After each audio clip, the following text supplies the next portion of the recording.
honestly, he's come all the way from Atlanta, Georgia, just to come to this show. No other reason. That's all. Please welcome Jon Goode.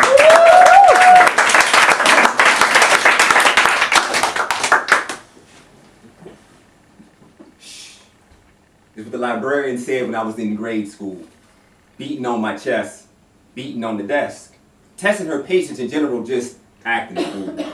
But she didn't rise from her seat, she stayed calm, she stayed cool, didn't raise her heart one beat, didn't raise her voice one octave, didn't raise her hand at me. Instead, she said as still as could be, then lifted her left index finger to slightly parted lips and said this. Shh. So softly your ears could almost deny it, but it spoke volume so loud the whole room fell silent, the whole room squared their shoulders, the whole room sat up straight, and though I never told her, it was she who helped me make the subtle connection between silence and strength. Because my dad told me this, you don't have to worry about the man loudly beating his gums, but keep your eye on the man quietly loading his gun. So silently I went home, I hugged, kissed my mom, and continued my journey on toward manhood. And now, as an adult, I often wish man would follow her example, heed her advice. I mean, just the other night down in College Park, as dusk was turning dark, I heard word of a man who'd been beating his wife. After they both been out cheating and neither one was in the right. Now she's not fighting out of spite, she is fighting for her life. And we all know that men's egos bruise so light. I mean, we all know this, but the only way he could think to express it was with the closed fist. And I wish just before he had thrown the first blow, just before the argument had gotten out of control, just before the first seed of infidelity was sowed, they could have both felt that librarian speaking to their souls, saying, shh, be quiet, square your shoulders and go about the business of being a responsible woman and man, a loving wife and husband. It's bigger than you understand. You got kids to raise up, so put down your raised hand and just shh. And I can't help but think of Iraq and Iran, Afghanistan, Syria, North Korea, Pakistan, the Bible, the Quran, Bush, Saddam, the passing of Prime Minister Iran, Bin Laden, the sands, the towers, the bombs, and I want to stand a librarian on the White House lawn. And I want to stand a librarian on the UN floor.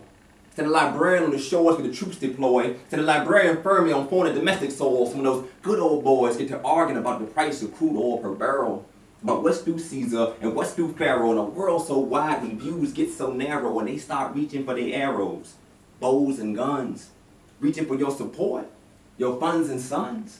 I want the voice of a librarian to come through clear to tell these politicians to stand up straight, be of good faith and good cheer, play nice and get along, because we're going to all have to live here.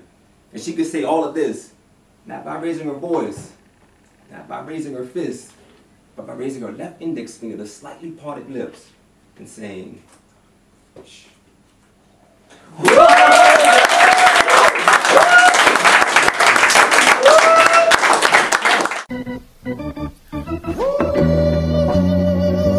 Fellas, I wonder what you mind if I talk to you a minute. Fellas, I wonder what you mind if I talk to you a minute. Fellas, I wonder what you mind if I talk to you a minute.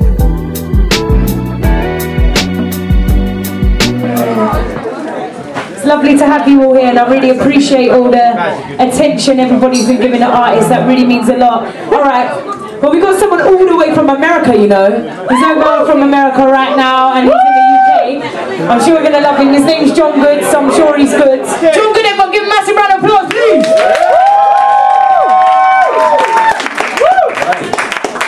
Y'all right? How y'all doing? Y'all alright? Y'all right? Yeah. Fantastic. I'm from Atlanta, Georgia, down south. Alright, good work. Fantastic. Y'all are from Texas. I might need a ride home. Where you at? I ain't out anyway, man. So I'm gonna do a quick poem for you. I'm gonna get out your way. I wrote this. I used to live on the east side of Atlanta, next to this little hole in the wall club called Dudley's. You know, more hole than wall. And so we were there one night, and this girl informs me that we're gonna go home together. We're gonna share a night of love, passion, sex. I thought this was strange because I'd never seen her before in my life. My mother told me as a boy, if you do not know what a thing has been, do not put that thing in your mouth. And I think that's sound dating advice, take it home through the night. So, I wrote this poem called Hell No. This right here gonna be that right here. Hell no. Hell y'all, like I was finna go. Found myself on the dance floor with this chick that was talking real quick and dancing real slow. And she had very little long. She was dancing to the Get Low remix by Little John, and I was trying to get gone. Trying to get home. And then the DJ decides to play Marvin Gaye's Let's Get It On. What do you do that for? She was like, oh, and I was like, hell no. Hell, y'all, like I was finna go. But she felt like she just had to tell me she was drinking on Bellevue in town for one night and had a double hotel suite.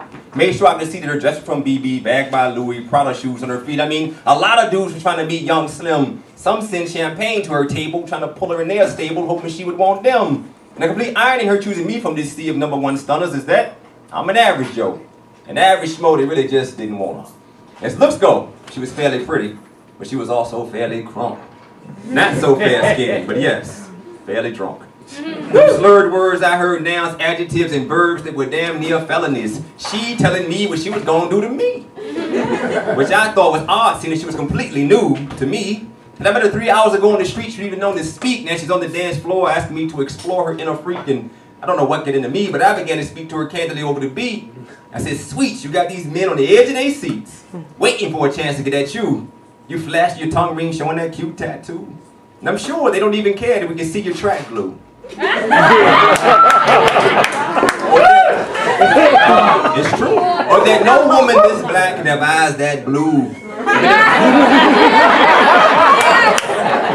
You've been in my ear for 3 songs about the freaky things that go on, the nasty things you do, and hell, I ain't even that cute. And I know I ain't the first dude that you done this to, so I got a question for you that's like way past due. Boo. How I know your kitty cat don't have clap like Pity Pat? Or worse yet, you could have a package and you trying to give me that. You could have herpes, now girl, please, that would be my luck. I mean, I ain't been a juvenile in a while, but you need to back that ass up. I mean, you deaf, damn. Got your ass on the dance floor, shaking like some good jelly on some Def Jam. Yes, ma'am, I know baby's fat. Ain't nobody gonna question that. I'm sure the average cat is dying to come get you, trying to conscript you. I see your wide hips, I'm staring at your big picture, but I'm focusing on your details. And love, I'd love to get with you, but let's focus on your T-cells. Cause passion's actually the devil's nights like D12. And before I could say anymore, she left the dance floor and started making her way toward the door, but she paused by the rail where she pursed her fake lips and pushed up her fake tits and flipped her fake ponytail. Then she gave me the finger with a fake fingernail, and I was like, hell. Think y'all stuck in the time?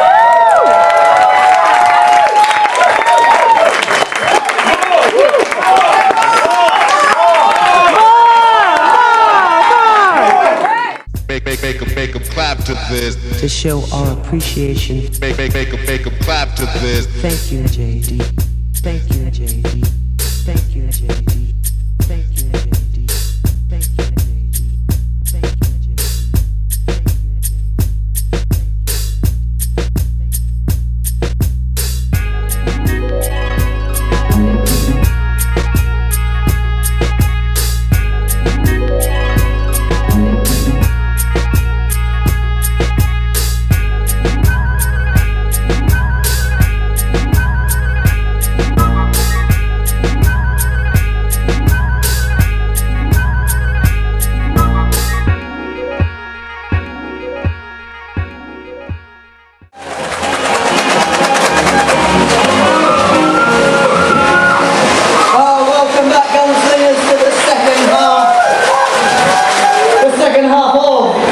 You know where you are. Bones at the gun!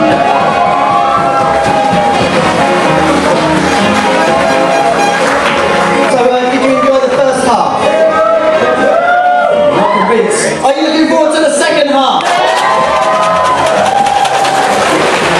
So, it's now time. What I'm going to get you to do when I call out your name, if you make yourself known so the judges can see who you are. And if you like that person, you want them to come back, please make a lot of noise and they will come back next week and do 10 minutes. So, first up, I forgot myself.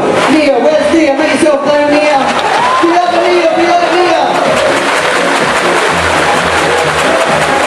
And then there's Jon Goode, where's Jon? Do you like the Jon?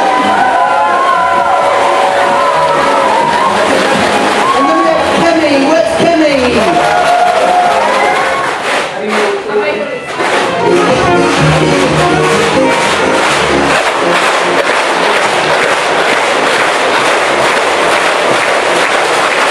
And the winner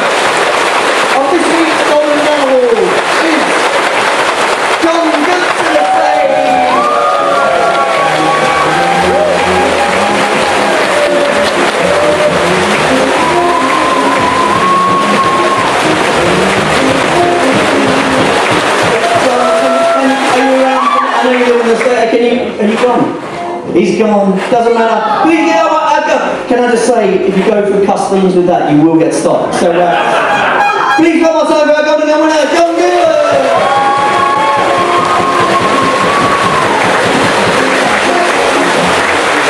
So, before I announce the winner, Farrago was the first organisation to run a poetry slam in the UK. We started back in February 1994, and I've run, I don't know, hundreds of poetry slams. And the reason that we run poetry slams is that we get to hear really good poets, different stages of their writing, different styles, different places, different parts of the world. So please put your hands together for all of the poets that you've heard in the slam tonight.